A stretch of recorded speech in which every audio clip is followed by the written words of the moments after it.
Yeah, it was a dark time. Dark times. Zipatone. Thank God. It's a stupid name too. All right. Well, I think we can do that.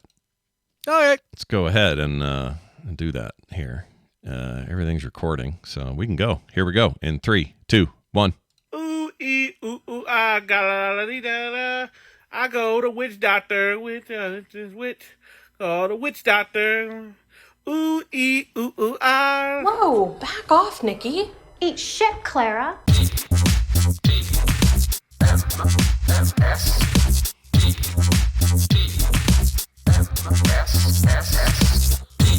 The morning stream. They're coming to get you, Barbara. There's one of them now.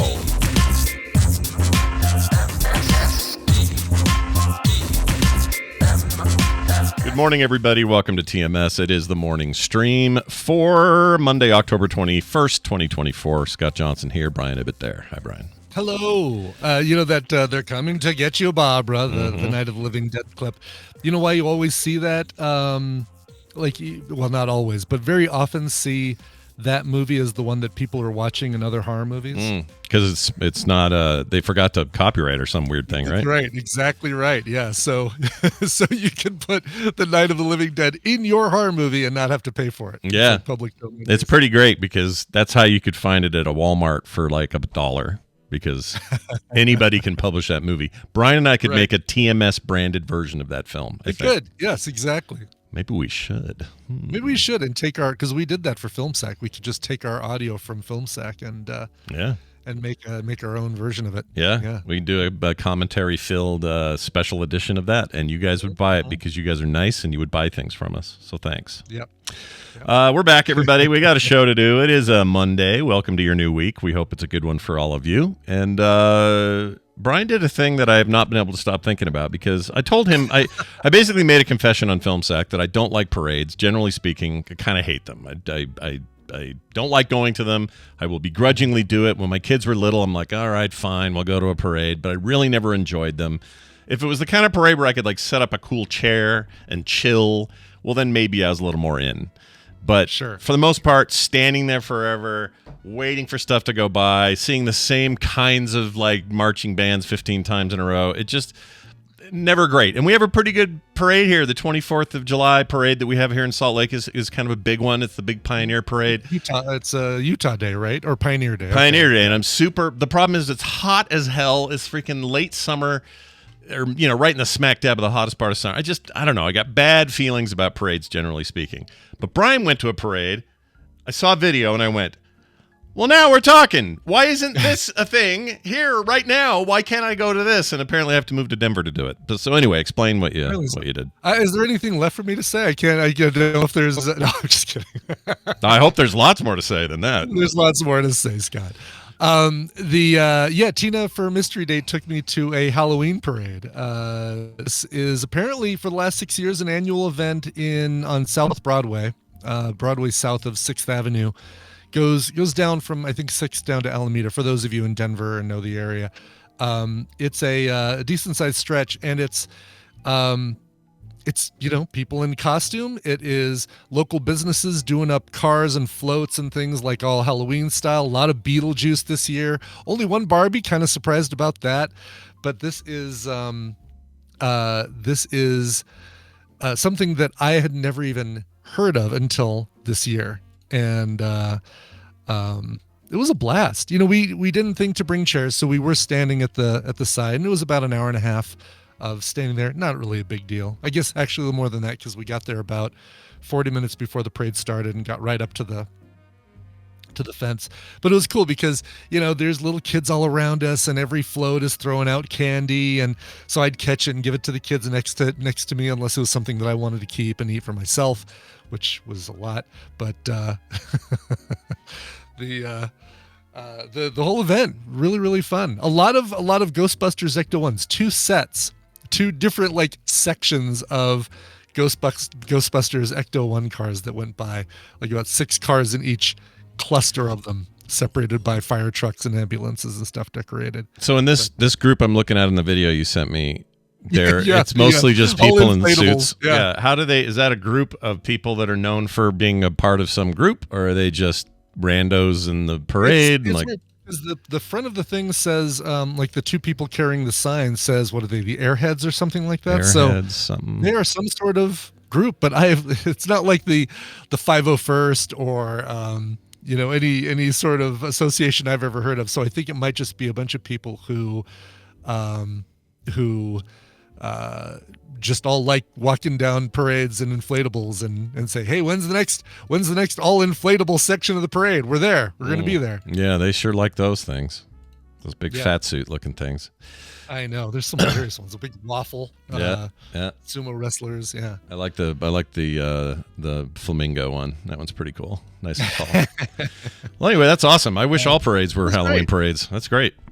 Yeah, it was a time and perfect temperature, like wasn't scalding hot and miserable and unpleasant. Let's see. Do I have might have another video to give you or a photo or something. Oh yeah, there was a spider horse, Batman horse and spider horse. Giving you a photo right now on our Discord. Watching for it The here. two mounted police. Oh yeah, a little earlier in the night. This one looks like. Yeah. Let's see. There you go, Let's chat. see. Look at that. A couple of horsemen doing horse things. Doing horse things. Yeah. Exactly. Ooh, I like the red cover on that one horse. That's cool. Yeah, it's Spider-Man. If you look close, there's Oh, Spider-Man it's a logo. spider horse. That's great. Yes. And then the one to the left is a Batman horse. Okay, the best part of the spider horse is the feet are also red. Yes, right. I know they totally did up the nails of the horse. Oh, now I see it. There's a spider logo on his little chest thing. That's awesome. Oh, and there's Batman. Yeah. Harder to tell on the Batman one because his ears are basically the pointy ears, but Right. Yeah, you got to look for the logo. Yeah. The outfit. that's great. Yeah. Yeah. It was a really good time. Perfect temperature for being out there, and then we went and got dinner afterwards. Went to a brand new place called what is it? Hampton Social Club. It's like it took over another bar. It used to be a Motto Ale House, and they moved in, changed owners, changed restaurants, and it's like a like seaside food. Oysters, really good looking oysters. I didn't have any, but man, I saw plates of them going by, and they looked so damn good. I had a clam chowder and a Caesar salad, and Tina had some pasta, and it was really, really good. Was the clam chowder sandy at all? Like enough? 0 bits of sand in my clam chowder. Good. Encountered no sand. Good. There'll be no how sand to for clean you. They know how to Disgusting. keep their clams clean right there at the Hampton Social Club.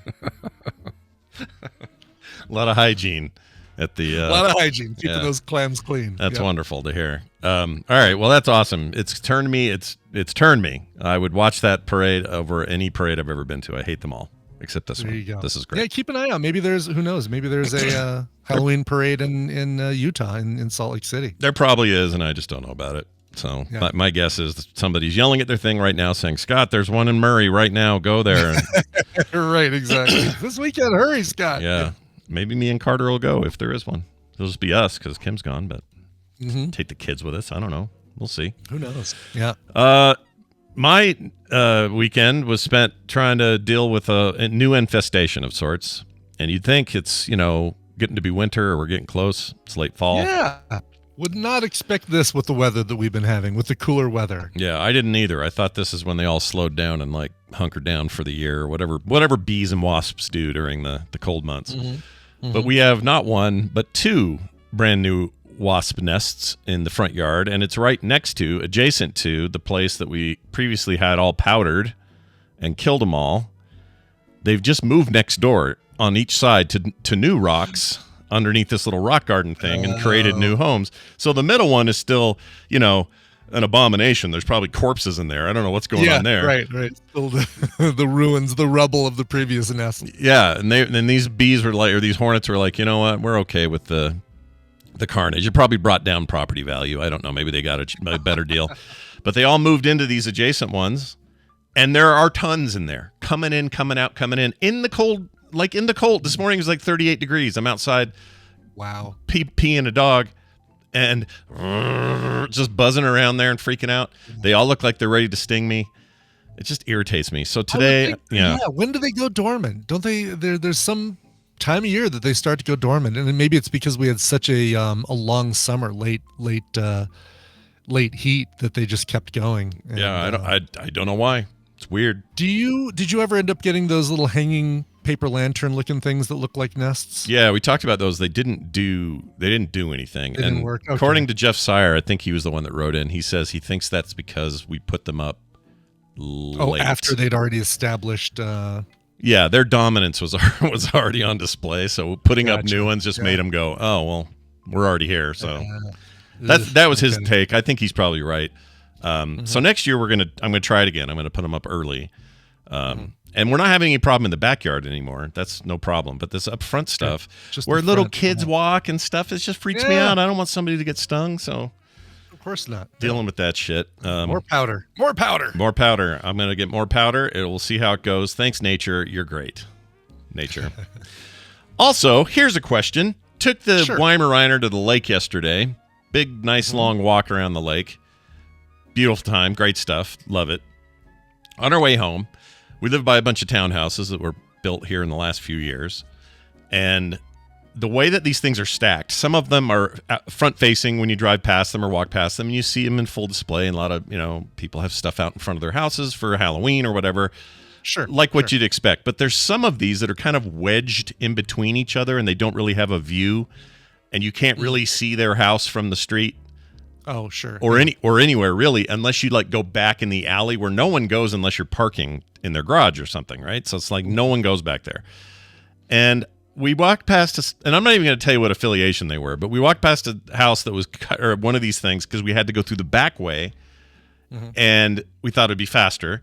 We'd never been back there before. This thing is covered in political signs.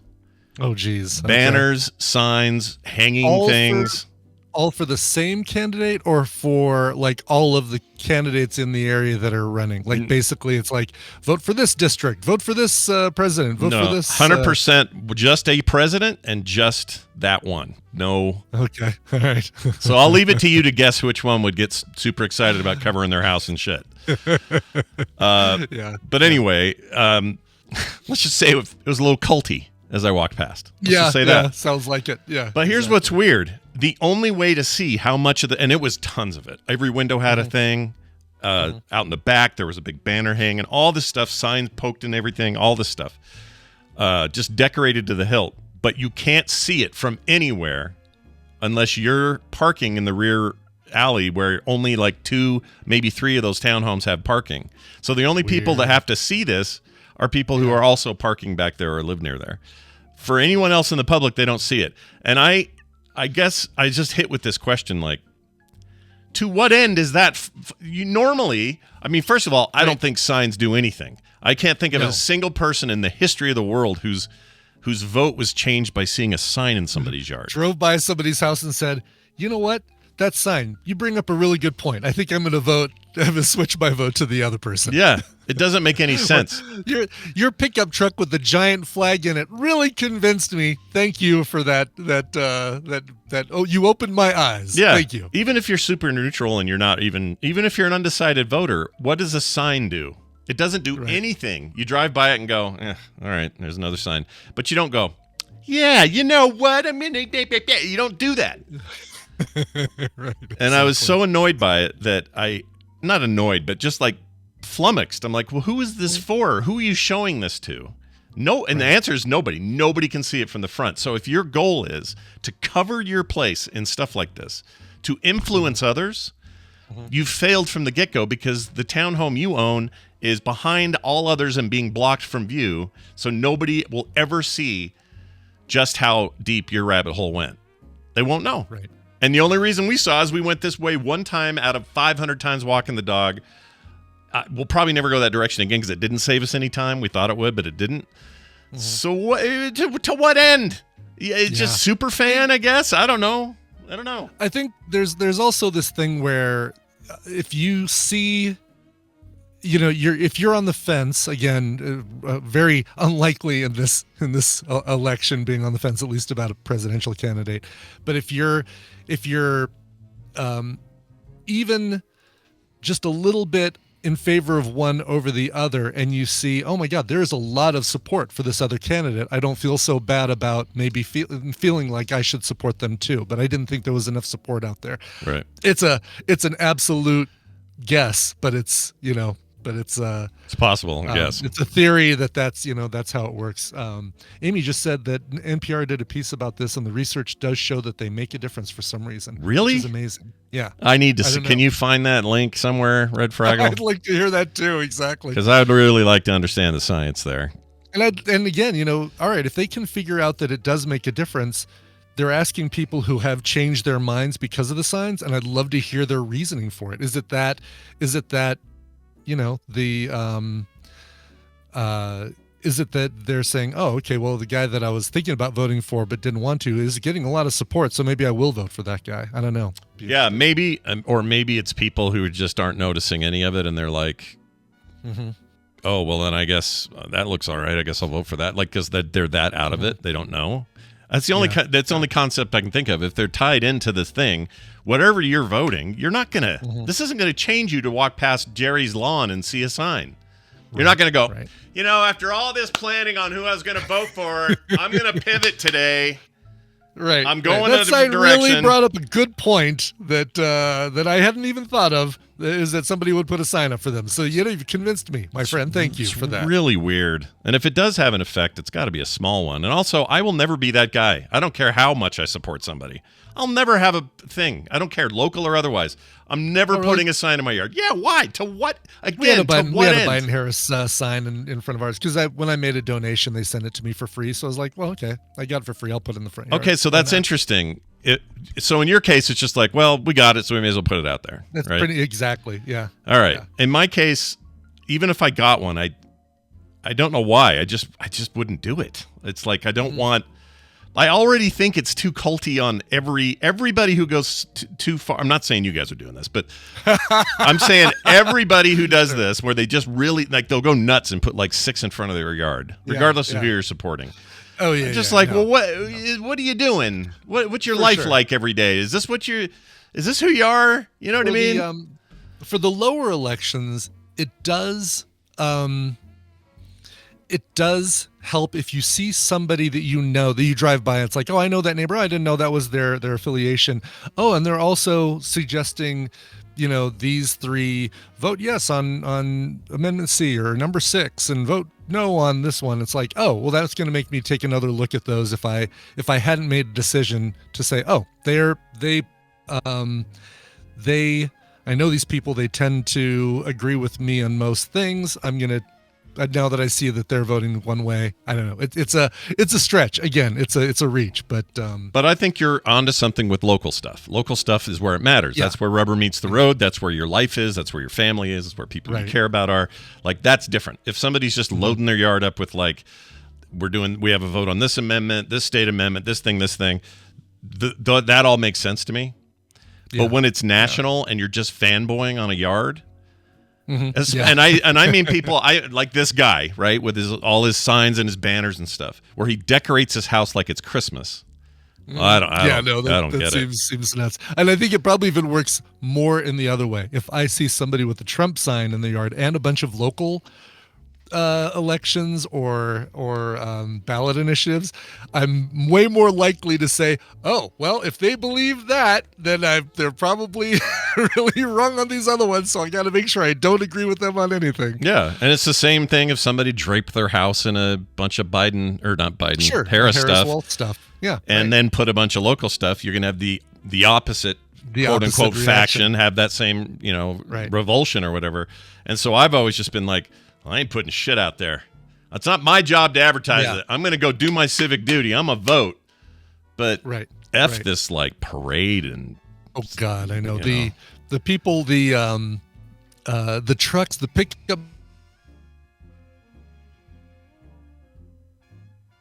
flags are. By the way, those are all made in China, folks.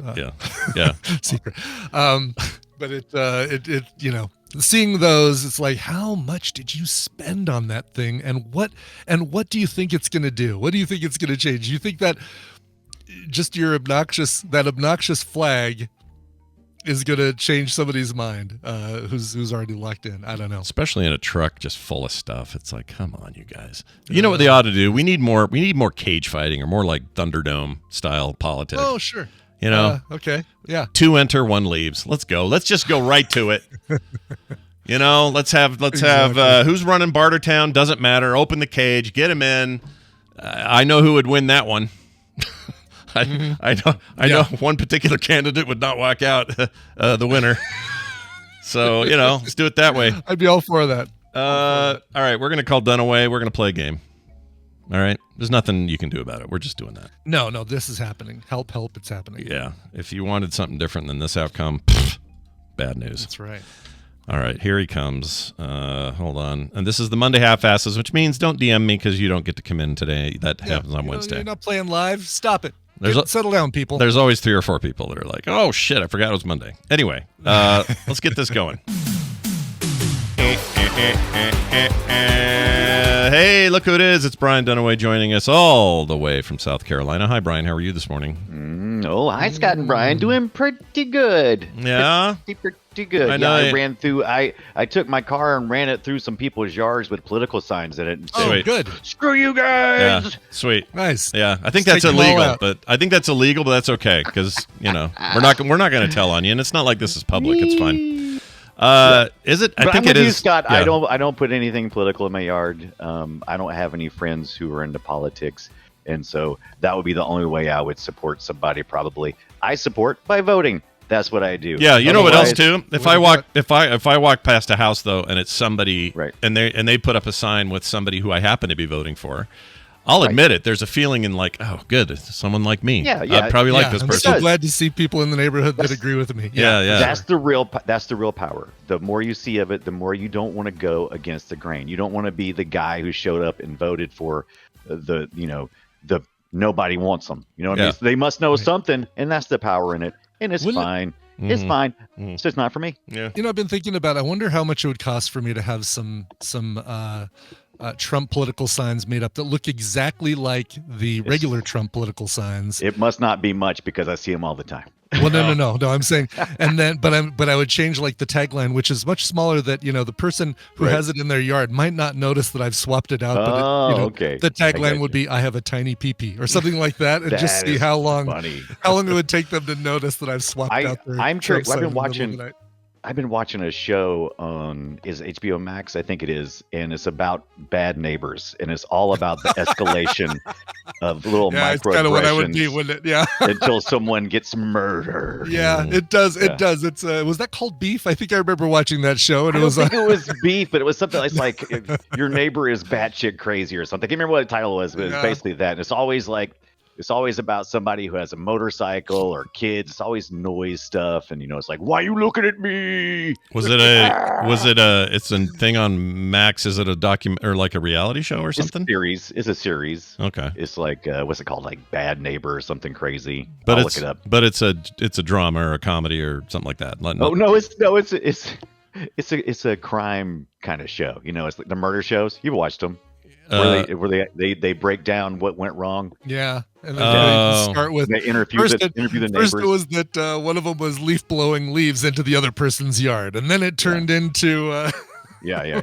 Why is it something slowly poisoning their tree, and then Sure. Fear thy neighbor or something. Fear thy neighbor, something like that. Maybe I don't know. That sounds like a horrible show. I'm not watching that show. It sounds like you should watch it so you'll know what not to do. Like put little tiny print stuff on a political sign and put it in someone's yard. Okay, whatever.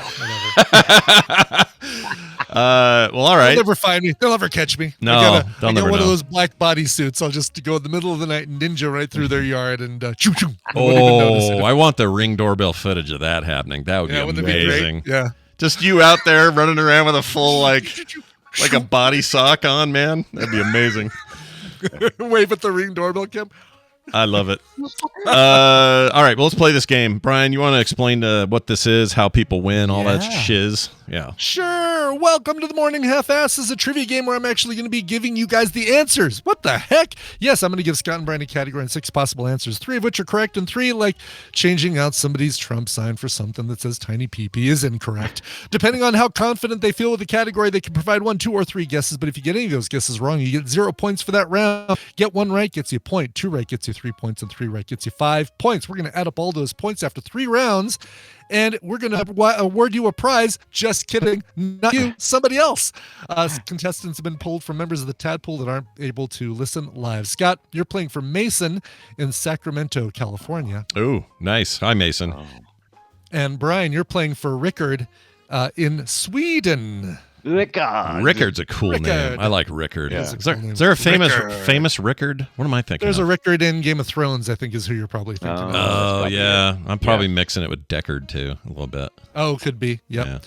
Yeah. So all we need are 2 players to play. I've got 1 already logged in, hoping that another player logs in here pretty soon. Oh, shit. Sorry. My bad. Play. Let me get in there real quick. Only take me a second. Here we go. There he is. Very good. All right, let's get to your first question. Billboard's top 3 singles of 1987. Which 3 of these songs were the biggest 3 singles of 1987? The entire year. The most, the longest time on the charts for 1987. Your choices are. That is the wrong question. I was about to say, that is not what you said. These are in the wrong order. Tina? All right, we're going to start with this one. Actors who starred in a movie with a color in the title. Which of these 6 actors starred in a movie with a color in the title? Glenn Close, Whoopi Goldberg, Charlton Heston, Robert Redford, Meryl Streep, and Malcolm McDowell. I had to do some research on this one, by the way, and make sure that since this card was printed, none of the losing answers had starred in a movie with right colors in the title.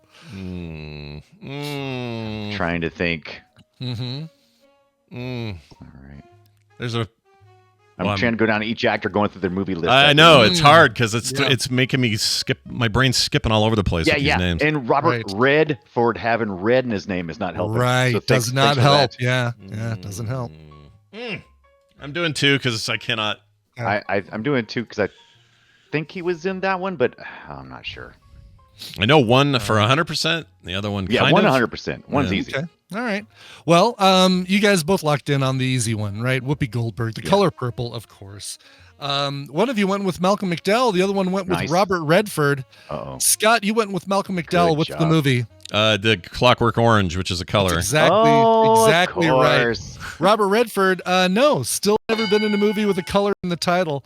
Charlton Heston, Soylent Green. Oh, Green! I couldn't remember. Green. I just remember the line Soylent People, or what is it? Soylent People. Soylent People. People made out of people. Yeah, I don't remember the name. People is the word you're looking for. Yeah. All right, I'll take the 3 though. I feel good about that. Good job. Take the 3 points. Very good. All right, question number 2. I think. Let's see. Oh, good. Yes, it is the one that I have. Characters encountered by Odysseus on his travels. Eurydice. Eurydice. Polyphemus. Medea. Circe. Plato and Calypso. Which of these 3? Holy shit. I don't know the answer to this shit. Eurydice. I know one for sure. Eurydice. Urinal dice. I know one for sure. Eurydice. Eurydice. I know. Yeah, think back to "Oh Brother, Where Art Thou?" And see. I think that's a trick. Remember. I think Big Dan. But I got to go for it here because I've only got. I love Big Dan. All right. Maybe Scott will blow it and I can tie him at least. Let's try that. Right. Well, again, once again, you guys locked in on the same one, Polyphemus. Yeah, absolutely. And that was John Goodman, right? And right. And "Oh Brother, Where Art Thou?" He's a what do you call it? Cyclops, right? One eye. Yep, exactly. One of you chose Circe. The other one chose Medea. One of you is correct, and the other one of you is incorrect. Circe is the correct one. Medea was a trick. Medea was a trick. I picked the 3 on the left when I tried this myself. I thought those 3 were were ones he'd encountered, and I did not think Circe, Plato, or Calypso, but Calypso being the third one. Polyphemus, Circe, and Calypso. Nice. Because Plato was a real dude, right? Plato was a guy. Plato was the real dude. Yeah. Yeah, exactly. Yep. But it was a guy, right? He was a real dude. He was a real man. He was a real dude. Yeah. Let's go. Wow, last question. You kind of already had a little preview of it. Which three of these were the top 3 singles of 1987? Your choices are Moni Moni by Billy Idol, Little Lies by Fleetwood Mac, Walk Like an Egyptian by the Bangles, Alone by Heart, Open Your Heart by Madonna, and Shake You Down by Gregory Abbott. I'm going all in. Oh. Ooh. You already graduated. I should know this. Okay. Not that I was much of a radio guy. I was more of a heavy metal guy then. In But that case, let me see. I was listening to a lot of Metallica in 87. Chicken. They're not. Sadly, they're not up here. Nope. All right, you both locked in. Wow, all over the place with your answers. You both did choose "Walk Like an Egyptian" by the Bangles. That absolutely. I felt pretty sure about that one. Yeah, that actually was number 1 of the 3 that were the biggest songs of 1987. The second biggest song of 1987, "Alone" by Heart. Oh, shit! You alone. Damn it! Number 3, "Shake You Down" by Gregory Abbott. And I defy anybody, any of you, either of you, to sing any line from "Shake You Down" by Gregory Abbott. Shake you down. Let me Am I close? Yeah. Can we? I'm gonna play a tiny bit of it because I want to know. So I'm just to do a tiny taste here. know. Yeah. Oh, I remember that. Shake you down. Baby, I wanna shake you down. Yeah, That's it. Yeah. Which, isn't that? I mean, that's like taking money. Take him out in the back and shake him down. You get to figure out where. Yeah, it's mob stuff. Anyway, all right, which means we have to go to a tiebreaker. I just happen to have a tiebreaker right here. It has been a while. Let's stay in the movie realm. Alfred Hitchcock directed 53 major films. In how many of those films did he make a cameo appearance? So we're looking for a number less than 54 is what we're looking at. So 53 films he did. How many of those did he make a cameo appearance? Scott, you the first batch of points on the board in the first round. What you pick, whether you want to give the answer or give the higher or lower. Oh gosh. I'm gonna do the higher or lower on this one. Okay. All right. So Brian, give me your answer. How many of those films, of those 53 films, did Hitchcock make a cameo appearance? See, Scott made one. He made one classic blunder. I'm gonna go right down the middle, so it doesn't give him anything. And it's still gonna be on him. What's half of 53? I'm gonna go right. I'm gonna go 26 then. 26. All right. Lower. 26 is incorrect. Scott, you are going lower. Yeah. The actual answer is 39. What? It's actually higher. Yeah. What? Yeah, 39 films he made a cameo appearance, and walking gosh. dogs or appearing as the before and after in a weight loss ad, all that stuff. I'm shocked by that. I guess the ones I always think of his movies, I don't think he's in a lot of those. Like, is he in Rear Window? He's in a lot of stuff. He's in the apartment, in another the piano player's apartment, looking at something on the mantle, in Rear Window. Damn it! Yeah, and he's in the shower in Psycho. He's in the shower. He's really quick. He's there though. Yeah, I think Psycho is the one where he's the before and after weight loss ad. So it's the opposite of what I think. I just think he's not in any, and he's in most of them, is what it is. Yeah, exactly. He's walking a poodle in the birds. That sounds like a euphemism. Yeah.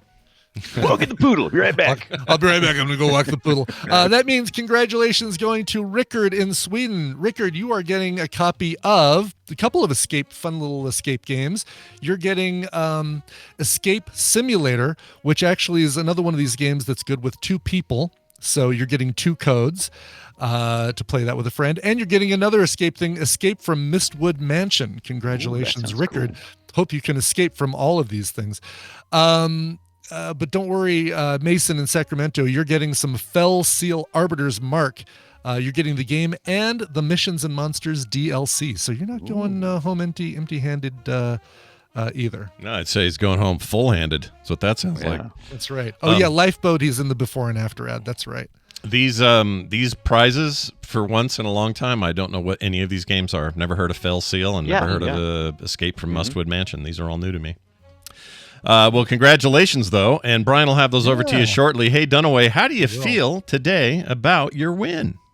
I feel pretty good about it, Scott. Yeah? Feel pretty good. I'll tell you, coming in today, I was a little bummed. Yeah? But now I'm riding a high. Yeah, now you're feeling good. Got my head up high. I'm feeling good about myself. That's great. You and I, stop me now. We had a weird Sunday because we recorded Play Retro on a Sunday, and we talked about Postal, and I recommend people check that out because there's a lot of weird history there. That is a game that it holds a very special, not place in people's hearts, but a place in video game history that is fun to walk around and talk about, not necessarily to play.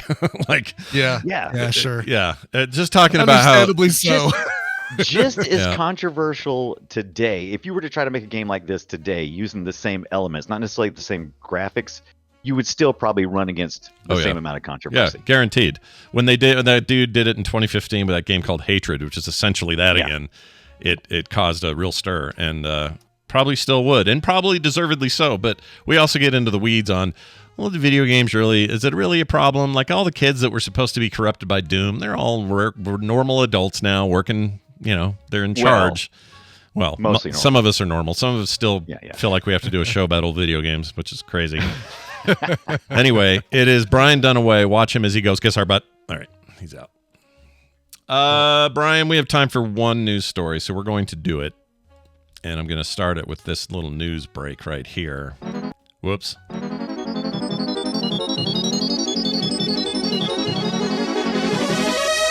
It's time for the news brought to you by...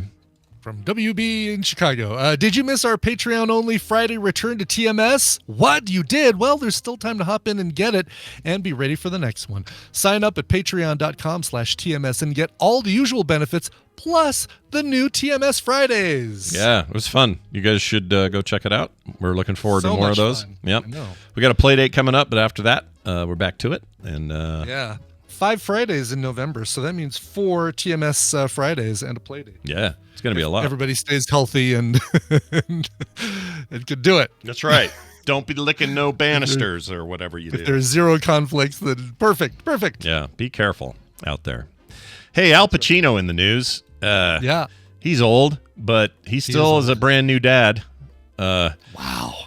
He, The Godfather has never been a Godfather, by the way. They start this article with those words, hilarious. which is pretty funny. But he says it's fun to be a new nobody's dad. ever asked him to be their godfather, godfather to their kids. That seems like it's a missed easy opportunity. enough to do. Maybe it's too low hanging fruit or something. I don't know. Maybe, But at least he's pretty sure that it's the case. One of the biggest film stars of all time, Al Pacino, is sitting in a suite in Beverly Hills Hotel, looking surprised at the idea that this is an honor which has passed him by. I'm not convinced, but I don't hang with people who might ask me, I guess, he muses. Hooah, he says. Hooah! If I was half the man, I'd take a plane flown to that place. That's right. He says, I don't remember anyone ever asking me that. If you are Al Pacino's godchild, and he has forgotten, as his character Michael Corleone famously said in The Godfather, it's not personal. Anyway, he has a baby. He's got a 16-month-old now, and he's 83. That's pretty good when your sperm still takes purchase. It's still viable. Exactly. Yeah. Yes. His wife is much younger, his current wife. And he is a father for the 4th time last year at age 83. And he's got a book about all this. The book has a way of guaranteeing that the baby will have an opportunity to learn about his father's story. I want to be around for this child, and I hope I am, he shares. I hope I stay healthy, and he knows who his dad is, of course. He also was in this interview rocking a Shrek phone case. And he says he has the Shrek case because his kid likes the case.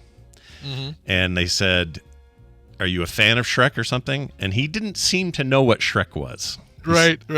I don't know. It's what my kid likes. I don't think he knows. I don't know what is a Shrek. Yeah, what's a Shrek? Hooah! It smells like perfume. I don't think he coming can. from the other side of the room. I don't think he can do that anymore, can he? He can't really. No, well, I know, or he might be only able to do that voice. Like, it's just a little more whispery and growly, but yeah. He was. Do we know how old the woman is that he's having the baby with? 30s, I think, but we can look here. I'm not seeing it yet in the article, but wife. Let's see. Let's take a look here. She is. She looks. Oh, she's 30. So 30. Whew. Yeah. Wow. I mean, I'm sure she's in it. I'm sure she's in it for just for love. It's all love. For love. Yeah. She's in there for the love. Yeah. Just there for the love. She's almost a full one of us younger than him. Mm-hmm. Yeah. How old is he? Okay, so he's already. Oh, he has a daughter who's 34. Oh God! So he has a daughter who's 4 years older younger. than a wife he has right now. That's crazy. I don't know. Well, I mean, look, I'm not here to judge. They're consenting adults. It's still a little weird. It's a little weird. Yeah. I don't like it. You know. What are you doing that way? At Thanksgiving, your 34-year-old daughter comes over and hugs your 30-year-old stepmom. Mm-hmm. It's weird. I don't like it. It is weird. And does she now just dinner at 4:00 now? Is what she's resigned her life to be? Del Boca Vista Phase 2, waiting for that to happen. That's right. Exactly. No salt. Keep it bland. Keep it bland. He did reveal in that interview, and I guess it was talked about before, but he almost died in 2020 with the COVID there. Oh, really? Yeah, oh, wow. came within. I guess for a while he was dead, and they brought him back, resuscitated him, and he says he's glad that didn't take him. Well, we are too, Mr. Pacino. We are too. I do love Al Pacino, and you know what? There are far worse people. He's given us a legacy of great movies, and sure. Except for, wasn't he in Dick Tracy? Didn't he play one of the bad guys in Dick Tracy? I don't remember. Did he? Maybe. I don't remember. I know he was in that Dick and Jane thing or whatever it was called, and that was terrible. Fun with Dick and Jane, something like that, the Adam Sandler thing. And he says that he only did it because he was broke at the time or something. He had no money. That was Jack and Jill. Jack and Jill. Yeah. That's it. Mm-hmm. Yeah, he claims that he had no money and needed the money, which just seems crazy to hear Al Pacino say that. I feel like his royalty should be Big plenty. Boy Caprice in Dick Tracy. He was in Dick Tracy? He was in Dick Tracy. Yeah, here's his image from Dick Tracy. I cannot remember for sure. Oh yeah, that's wild. move over Colin Farrell. We got another guy that looks unrecognizable. Kidding. Oh my God, yeah. I don't wow. Well, whatever. I don't think I remember seeing Dick Tracy. I think I've seen it, but I don't remember it at all. Like nothing. Yeah, we saw it in theaters, and I couldn't tell you one thing about it except that Madonna sang a song in it. And, she's the only one not wearing wacky makeup. I remember that. Dick Tracy tucked into his watch, I think. Yeah. Yeah. Yeah, and he had no yellow. Him and Madonna had no wacky makeup, but everybody else right, did. Exactly. Everybody else did. Yeah. Which I don't understand. It's hard for me to remember like which ones of these are old Spider-Man gangster villains or Dick Tracy characters. It's like Hammerhead looks like he could be both. We should probably just knuckle down and do film sack. Sack it. We should sack it. Get it over with. We haven't yet. Never watch it again after that. All right. Well, that's going to do it for the news today. We're going to take a break. When we come back, a little science with Bobby. So get ready for that. You're about to be blasted with knowledge. And before that, we have to have a song. Brian, what do you got? Sure. Well, you've got Chance the Rapper. You've got Tyler the Creator. You've got Cedric the Entertainer. Who else do we have? Young the Giant. Does that count? Sure. I don't know Foster how that works. the People. Well, I'm going to introduce you now to Walter the Producer, who's back with a brand new single called Little Lies. This is a follow-up to the success of Bad Bad Man, his first single from his forthcoming project, Little Lies. He's working with Grant Patine from Tate McRae and the Jonas Brothers, and this is cool. He's already gotten a lot of praise from KEXP, KCRW, and Apple Music's Zane Lowe. This is the brand new song. It is called Little Lies. Here is Walter, the Producer. I love to go swimming with bow-legged women and swim between their legs. Yes, I'm f***ing sure.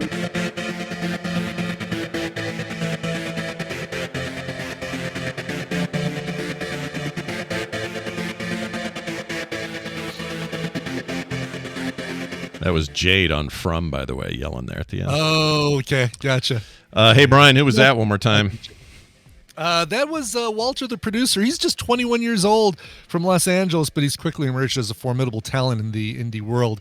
That is his brand new single, Little Lies. Go check him out. Let's get this here. Bobby Show on the road. Bobby Show. Bobby Show.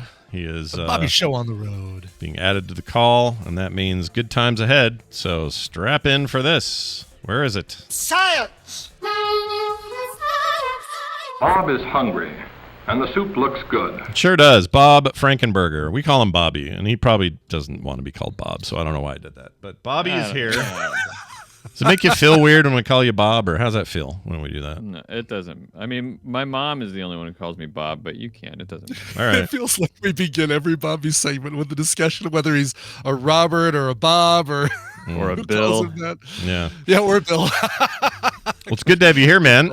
We've missed having you here because we don't have any science that happens without you, right? That's what we wait for. No. Yeah. So how are we supposed to go on without it? And finally, you're here to throw us a line. And you just got over a bunch of family being in town, so I guess congratulations on you surviving that. How'd that go? Yeah, it was pretty crazy. My parents were in town, and my brother, his kids, so my nieces, they were here, but they live out in Texas, so we never see them, and so they brought them. They were visiting my parents, and they brought them so that our kids could hang out with them. But it was wild having 4 kids and 4 adults and 2 dogs and 2 guinea pigs in the house. And it was fun. It was just exhausting. And I didn't get, normally I have a whole, it just upset the routine for the week. And last week was also a little crazy. I didn't get hardly anything done. But I got science figured out. Whoa. Good. If nothing else, then we're glad. I figured out all of science is what I did. All right. Finally. Because, we've been trying to do that for hundreds of years. And to say that you finally found the answer, I can't believe you've saved it for this show, where the premier science information lands in the world. So lay it on us so that we can, Not all science was figured out, actually. I do, and this is just brief, and then I'll get into what I am bringing today. But I don't know if I've mentioned before here, but I know I have on our podcast, All Around Science, by the way. Check it out. Yeah. I do science stuff, communication and teaching science in my daughter's elementary school. And I was supposed to do something this week, and I was supposed to work on it last week, and it's like not getting done. So. Oh no! Somebody's running too many mythic dungeons right now. I think it might be. See announcements in the instance channel or in the core channel. Yeah. Which congrats, but yeah. Yeah, well done. Too many mythics. So is it just like they used to do this for my kids with art stuff? Is it just like one of those deals where the science teacher, gets a knowledgeable person to come in? It started as that, like a couple of years ago. My older daughter's 4th grade teacher was. They do like a curriculum night where you just go in and they teach you or show you, the students show you what they've been doing and stuff. And I always like to introduce myself to the teachers because I help out at their school in all kinds of different ways. Cool. So I introduced myself to her and I said, hey, just let her know what I do. I do science communication. If you ever, I'd love to know what you guys are doing. Maybe I could come in and chat with them about, something. Whatever. Sure. And so slowly we worked up to that, and I came in and showed them some like little simple science demos, like how to make a cloud in a bottle and all this kind of stuff. And eventually it progressed to where I every now and then I go in and sit down with the teachers when they're planning for the semester or for the half year, when they're planning their curriculum. They call it their extended planning periods. I'll sit down while they're doing that and talking about what they plan to do with science, and I'm like jotting down ideas and saying, oh well, while you do this, there's this cool science demonstration I could come in and help with. And so that's great. Oh my gosh, what a great way to be involved and get kind of like knowing ahead of time and being able to prepare something really cool to kind of support what the teacher's already doing is really cool. So nice. A lot of times though, what I do is I end up coming up with a cool idea,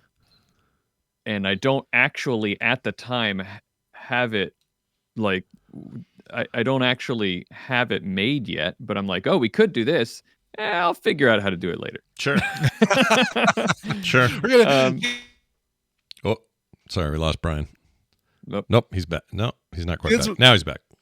Now I'm back. Okay, Yeah. kids, Yeah, we're going to yeah. teach you all about mitosis using the World of Warcraft dungeon, Yeah. Mythic dungeon Exactly. video here. I mean, how Exactly. tempted are you, since you didn't do the prep you wanted to just go in there with some liquid nitrogen and do the old standards? You know what I mean?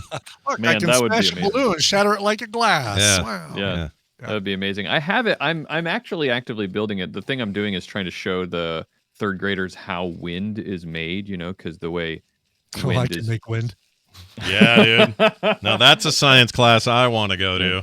Yeah, I walked right into that one, didn't I? Yeah. But the wind is just like air, warm air and cold air next to each other. The cold air moves to the warm air, and then that's wind, right? And so I have this way I've seen it done, and I'm making it now, is using a fish tank where you have a partition in the middle of the fish tank, and you put warm water in one side and cold water in the other side, and you add food coloring to one of them, and then you lift the partition and you watch how you can see it moving. Oh, that's cool. I like that. It is really cool. And So wait, it's a cool- what would one expect from that? Like, I actually don't know. I assume it's more viscous in the cold state, and so it's slower, right? Yeah, well, it's not so much that it's slower. It's just you see the cold water moving over to the warm one and mixing, and it's like you can watch. It looks like wind, right? Like you would draw it. Like Oh, okay. So like what's the word?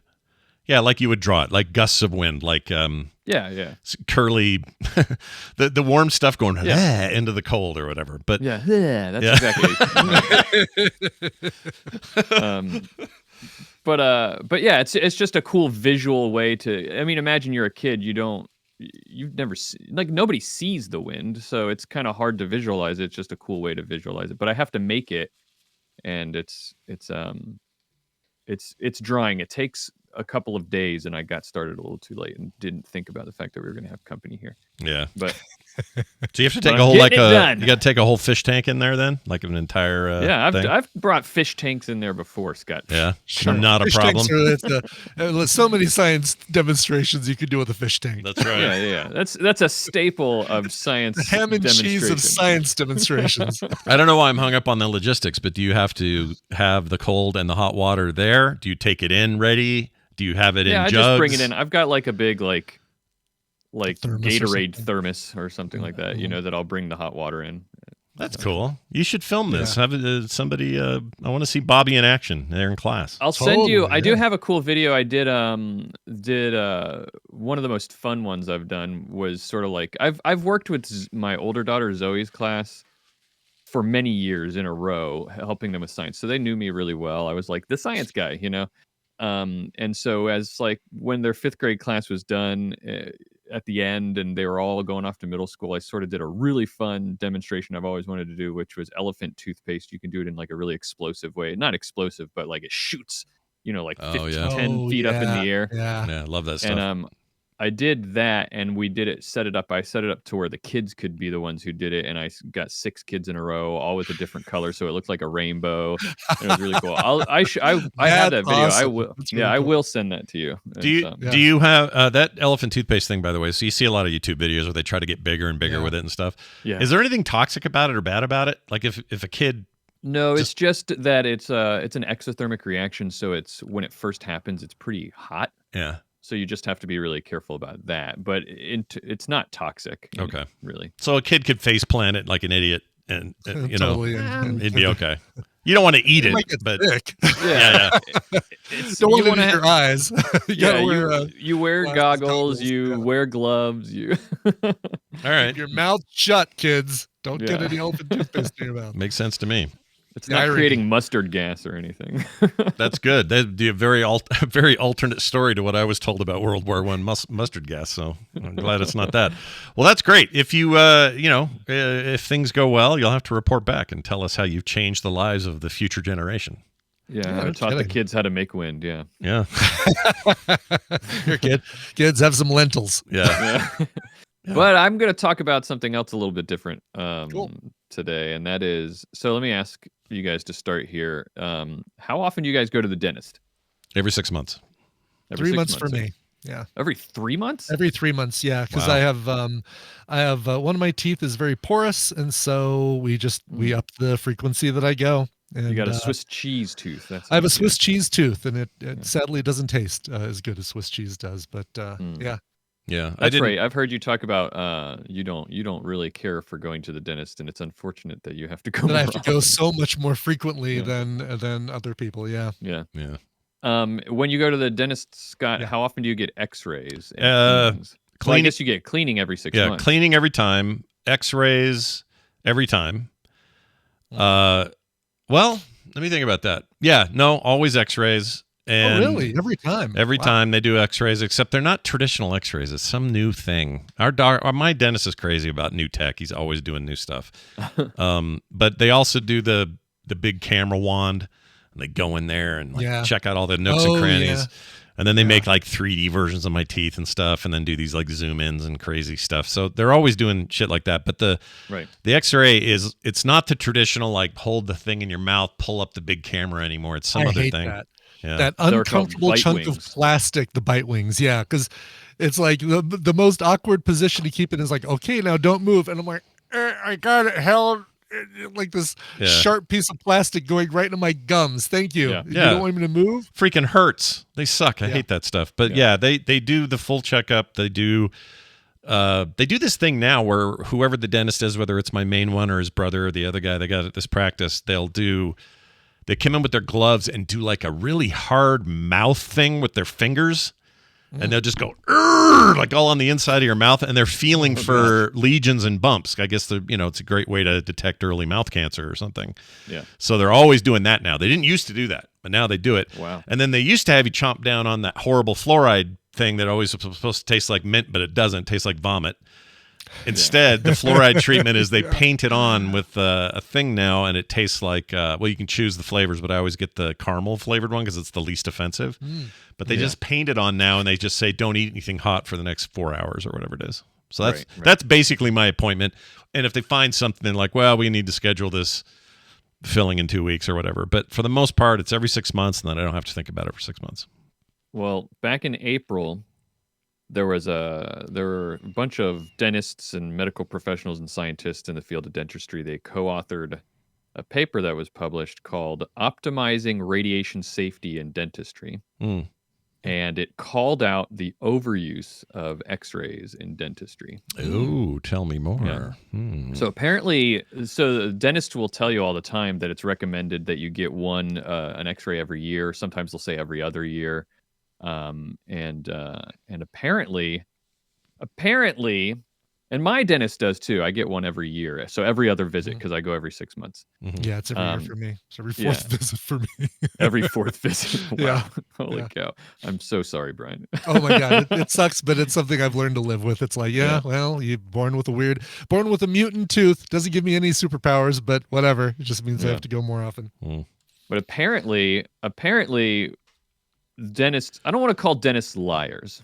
All right, because I don't know where they're getting it from because I'm not a dentist, but apparently the American Dental Association actually doesn't recommend any time window for X-rays at all, and instead they emphasize that dentists should rely on clinical exams and X-rays should only be used when clinically justified. So 4 out of 5 dentists believe once a year is good, but that fifth dentist is like, no, we're not doing it. Yeah. Why now? I feel like this is a thing that I've been getting X-rays from dentists every year or 6 months to a year since I was 10 or something. Well, I don't know how this started. I didn't dig that deep. And the article I read the couple of articles and the paper I read didn't go into that much detail, at least at the level that I read it at. But this has been being talked about in there's sort of there's a big in medicine in general, there's this big movement that's been going on for a couple of decades called evidence-based medicine and more specifically science-based medicine, which is not the same thing. Evidence-based medicine and science-based medicine are kind of a little bit different. They're going towards the same end, but they're slightly different. But anyway, that's not the point. The point is that dentistry has been starting to. There's been a movement in dentistry to do the same thing, evidence-based dentistry, right? And so for the past almost 10 years, I guess, people have been talking about this overuse of radiation or X-rays in dentistry, and trying to do some research and figure out how often do we really need to be doing this.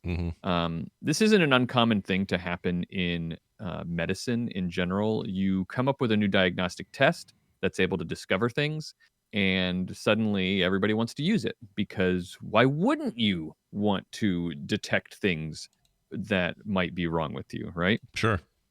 But the problem with doing that, and the care that has to be taken, is that sometimes when you are doing diagnostic or preventive diagnostics, or when you're looking for things, you can sometimes do more harm than good. Not only can you sometimes have false negatives, that's always a concern, false negative being that you miss something that is there. But more importantly, sometimes you can end up with false positives.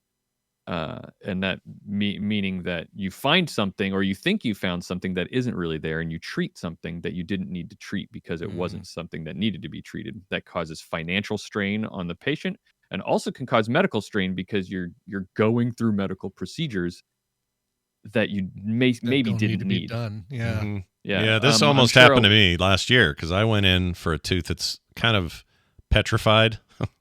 I have a weird tooth, and it's been this way since I was a kid, so it's a little like Brian's, except made of stone or scared. It's almost like the maybe a little of both, but it's like the opposite too. Yeah, it's the opposite of Brian's. Brian's got porous issues with his. Right, Mine is like this weird compressed forest growing in your mouth, ancient stone in my mouth, and they're always checking it to see if it does anything new.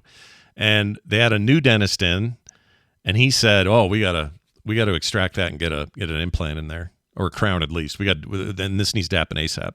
And I went, "Really?" Because I've been coming to this dentist for 20 years, and he has always said, "Yeah, that one's still not, it's still there. It's doing its thing. It's fine." And so I just had this feeling that he was jumping to a conclusion that didn't fit. And I said, "Well, hold off. Let me talk to Dr. Matthews." And I did. And he said, "Yeah, you don't need to. We're not doing anything to that. That tooth's fine." And so in this case, it was a little bit about experience too. Like, this newer dentist hadn't really seen anything like that. I wasn't sure how to react to it, or whatever his thinking was. But that's an example of it, right? There's still humans doing the detecting and the testing and the whatever. Fallible human judgment being being the issue. And I'm keeping that petrified tooth till I die. I'm telling you right now. Well, I don't know if you have a choice, do you? Well, I guess you could have it removed. I could have it taken out, but I ain't letting anybody take it out. I'm gonna, even if I go to a whole new dentist and they're like, "Well, I don't know why they've been telling you that for half your life, but we're taking that out." I'll say, "F off. It's staying up there. Look at that thing. It's like a piece of redwood forest that's 100 million years old."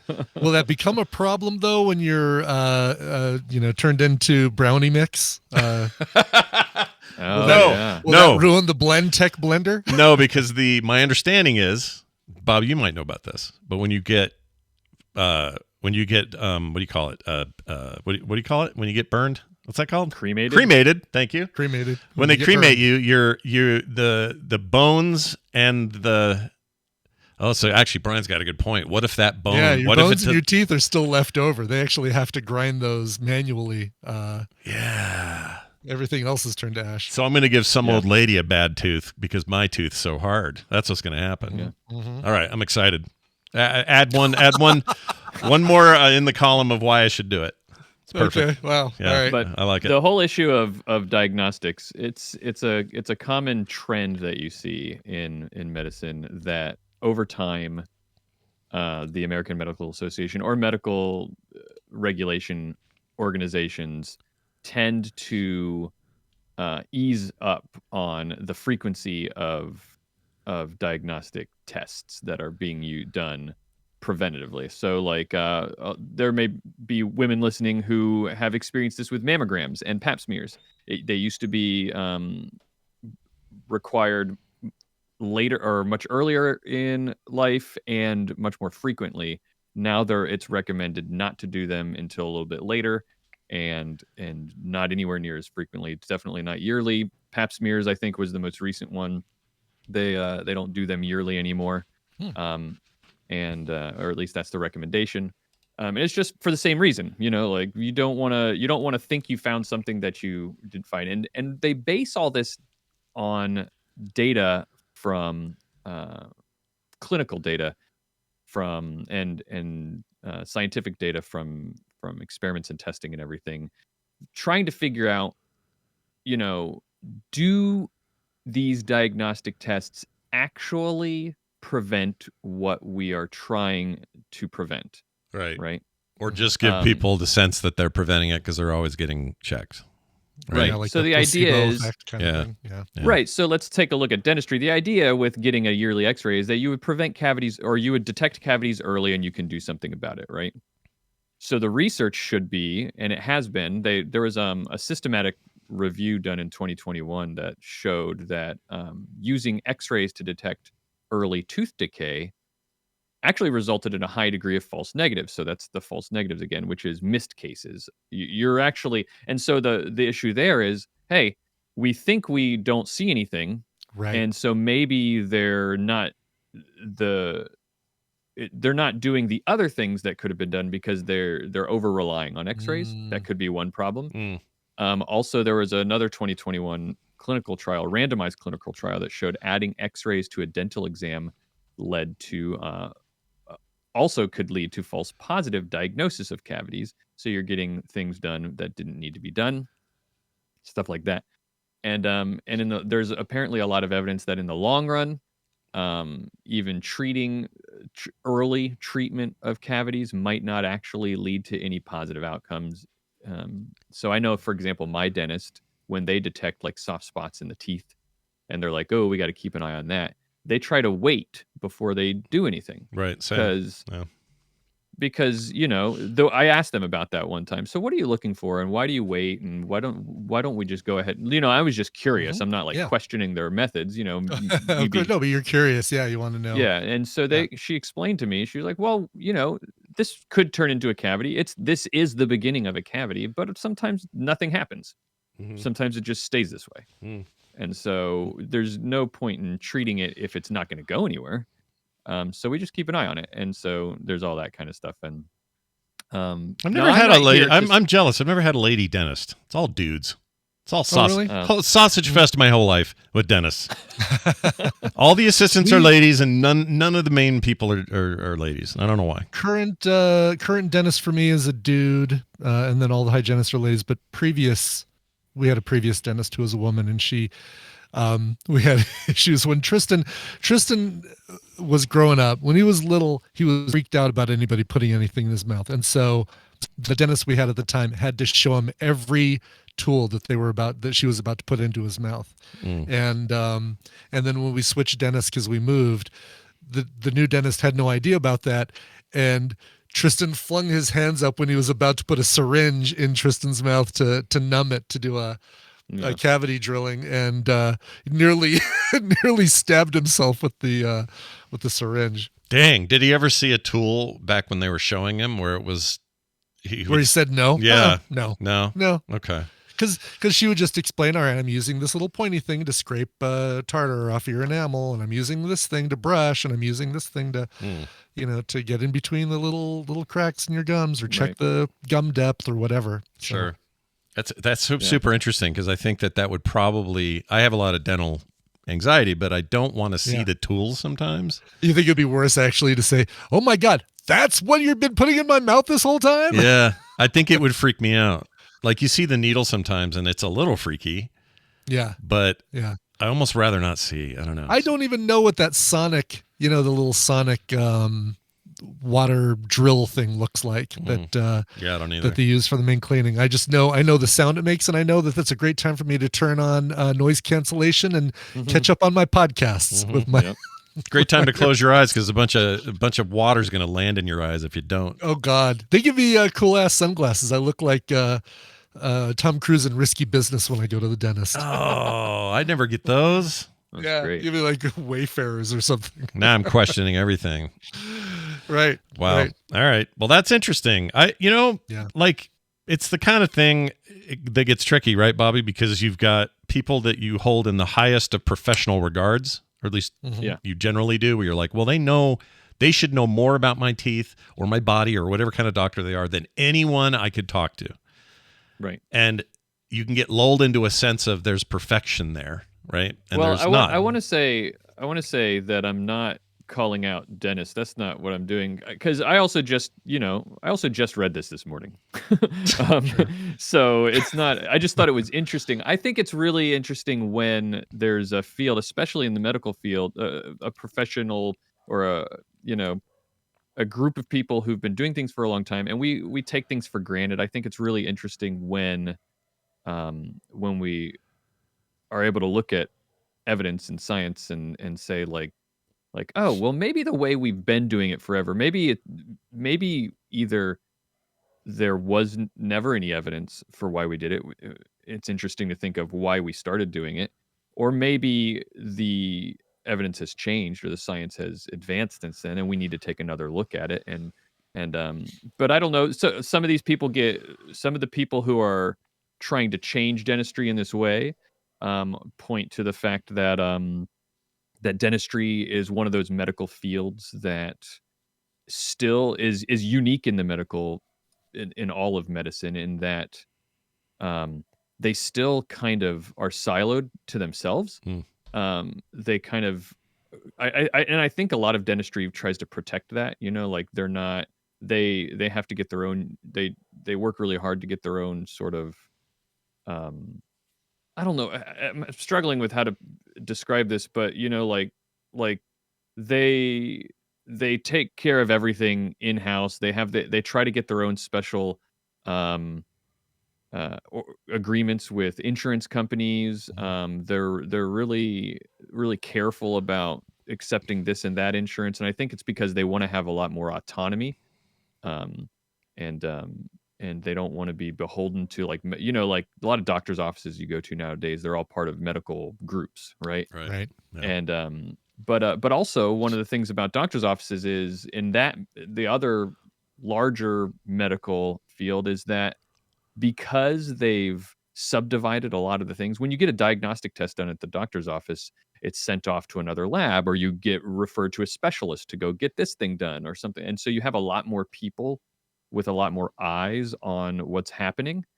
And so things can be caught, more people can think about things. It's just more opportunities to take a step back and scratch your chin and say like, I wonder if, Yeah.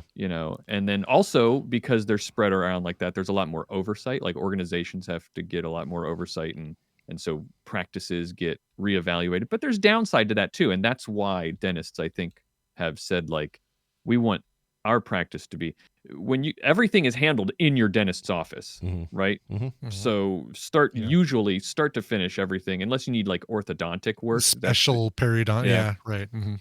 Sometimes you need like to have to send out to labs for stuff, but yeah, for the most part.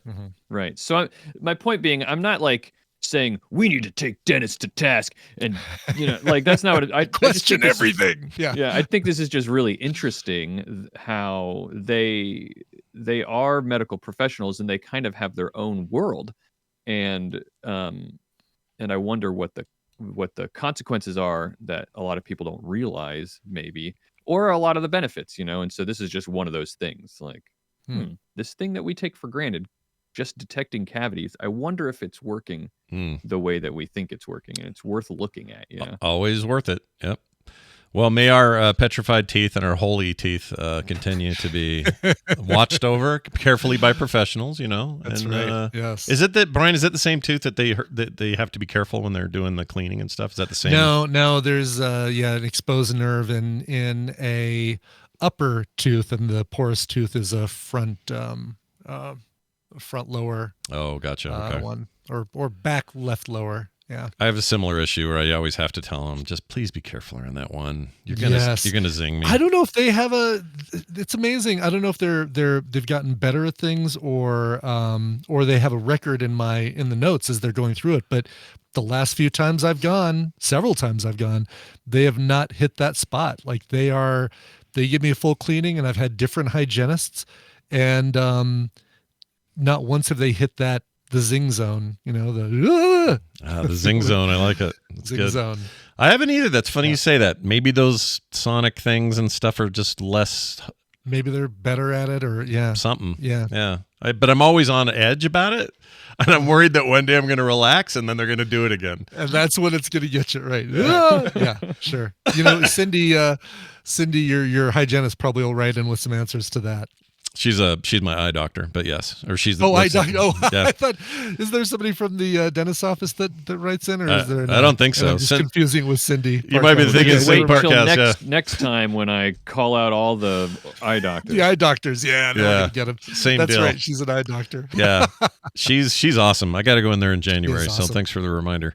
Sure. Anyway, well, that's great. Hey, Bobby, that was awesome. I love talking about this stuff with you. And here's some other good news for everybody. If you like the Instance 2.0, good news. There's an episode this Saturday we're recording, and it's going to be great because Bobby's got a lot of freaking Dungeon Mythic Plus business behind him now. So you're going to get a handful of that, a mouthful, a brainful, whatever full thing you got, whatever vessel you want to fill, we have it, and it'll be this Saturday. Definitely. So looking forward to that for the October edition of the Instance 2.0. Bobby, is there anything else you'd like to mention? Tell people about your science podcast, all that other stuff, whatever you got. Yeah. As I mentioned earlier, the podcast I do is all around science, and it's a weekly podcast. We talk about science, what we find interesting, and what's going on in the news and everything. And just check it out. I don't, off the top of my head from this crazy week, remember what we talked about last week, so I'm not going to try to make it up now. You just go check it out if you want to know. Yeah. Keystone plus 8, everybody. Keystone plus 8. All right. We'll see you next time. He has awesome. He's been dominating the dungeon business, just killing it. That's awesome. Good, good. I wish I had the patience. It's and he does it with randos. He likes to do it with really? pugs. Yeah. Oh, good for him. Yeah. It's a lot of work, and he somehow pulls it off. All right, that is it for today's program. We do have one final thing here, I believe. Yep, this quick text we got from Geniesaurus, who says, on the subject of quicksand, Geniesaurus again, regarding quicksand, I read something about it a while back. It exists, she means does, but nowhere near as prevalent as we thought. It also is rarely deep enough for you to fully sink in over your head, and you can easily get out. Small animals are in more danger than a person.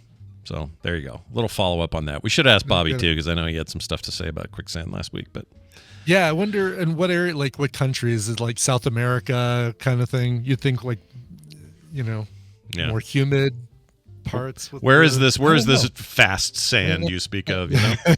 That's right, exactly. Well, anyway, thank you for that. If you guys have thoughts on anything we've talked about today, if any of you work in a dental office and want to reach in and tell us how you do things, any of that kind of stuff, we are open to it at themorningstream@gmail.com, or you can just go to the website and email us there, frogpants.com/TMS. And there's also the hotline, 801-471-0462. That'll get you texts and voicemails. Keep them coming. It's going to do it for us. Brian, let's play some music before we go. Yeah. This one's going out to Racer951Y, celebrating a birthday, celebrating his 42nd birthday. Oh, and look at that. You're now the age of the ultimate answer to life, the universe, and everything. He says, I would love a surf cover of the cover master's choosing. Well, happy to do that, Racer951Y. Steel. Let's get to it. This is covered by the band Los Banditos from 2009 and Further Beyond the Sea, a cover of Depeche Mode's Personal Jesus. This show is part of the Frog Pants Network. Yes. Get more at frogpants.com.